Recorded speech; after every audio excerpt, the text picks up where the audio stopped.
When you give your life to Christ, आप जब अपना जीवन प्रभु को सौंप you देते हो have to die for your behavior before Christ. तो आपको आपका जो स्वभाव है उसके लिए पूरी तरह से मर जाना होगा जब आप यीशु मसीह में आते हैं। When you come in the presence of the Lord, आप जब परमेश्वर के उपस्थिति में आते remember हैं, one thing, आप एक बात को ध्यान रखें we don't have any option. कि हमारे पास कोई ऑप्शन नहीं होता। We have to have a total surrender to Lord.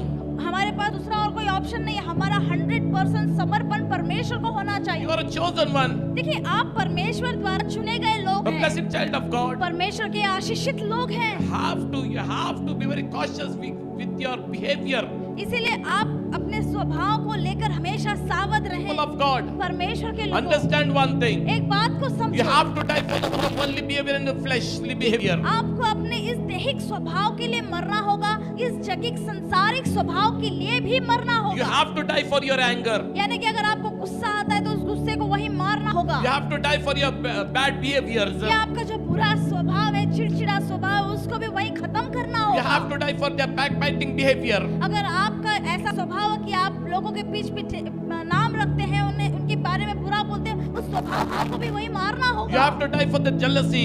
यानी कि अगर आपको किसी के लिए, किसी के बदले में या किसी के विरोध में जलन द्वेष है, उसे भी वही खत्म करना You होगा। have to die for everything.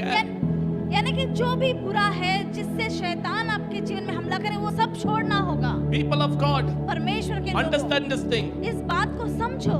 Paul used to say, संत पौल कहता I die every day for this fleshly behavior. कि मैं मेरे इस दैहिक स्वभावों के लिए रोज प्रतिदिन मरता हूँ, Because he understood one thing. क्योंकि वो एक बात जान गया One था loophole and everything is finished. कि उसके जीवन में कि एक कोई कमजोर कड़ी और उसका जीवन हमेशा के लिए खत्म हो जाएगा।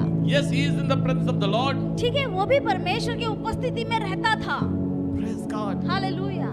Don't give chance to the devil to attack you. पर मैं आपसे यही कह रहा हूँ कि आप परमेश्वर की उपस्थिति में होते हो, पर उस शैतान को किसी भी तरह से कोई भी मौका ना दो कि वो आपके जीवन में कोई हमला कर दे। Praise God. हालेलुया।